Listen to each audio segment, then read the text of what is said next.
La question que tout le monde se pose est-elle sur le point d'avoir une réponse ? 4 mois après la disparition du petit Émile, de nouvelles perquisitions ont été menées. L'une d'elles concerne d'ailleurs une maison située à quelques mètres seulement du domicile de la famille.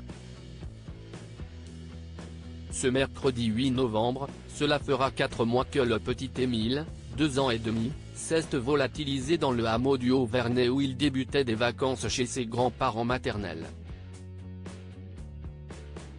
Depuis, Marie et Colomban, ses parents, sont sans nouvelles de leur fils, tout comme les proches du petit garçon et les habitants du Haut-Vernay.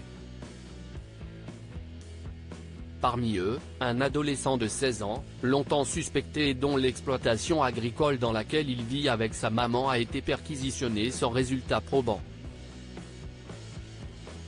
Mais ce mardi 7 novembre, Le Parisien nous apprend que de nouvelles perquisitions jugées très sérieuses sont en cours.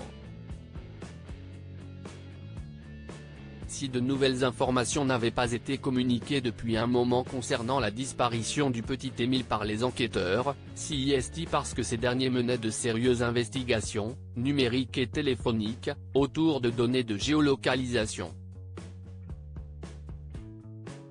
Ce travail de longue haleine a permis de lancer de nouvelles opérations judiciaires de grande ampleur. Près d'une dizaine de perquisitions ont débuté ce mardi matin et se déroulent dans des lieux disséminés dans un rayon de plusieurs kilomètres autour de la commune du Vernay. Des zones montagneuses et difficilement accessibles, des domiciles et des véhicules de propriétaires de lignes téléphoniques suspectes sont notamment ciblés par ces nouvelles perquisitions.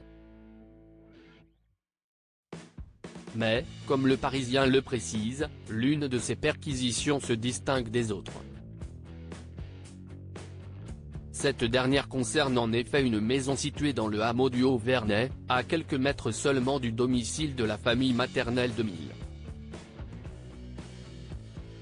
Si ces recherches ne veulent en aucun cas dire que les habitants de la maison sont coupables, les perquisitions pourront peut-être permettre d'identifier un suspect.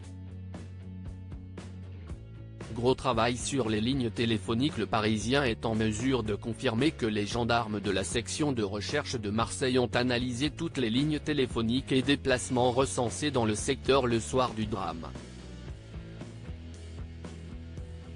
Au total, ce ne sont pas moins de 1600 lignes téléphoniques qui ont été recensées, puisque dans un créneau horaire proche de la disparition du petit Émile.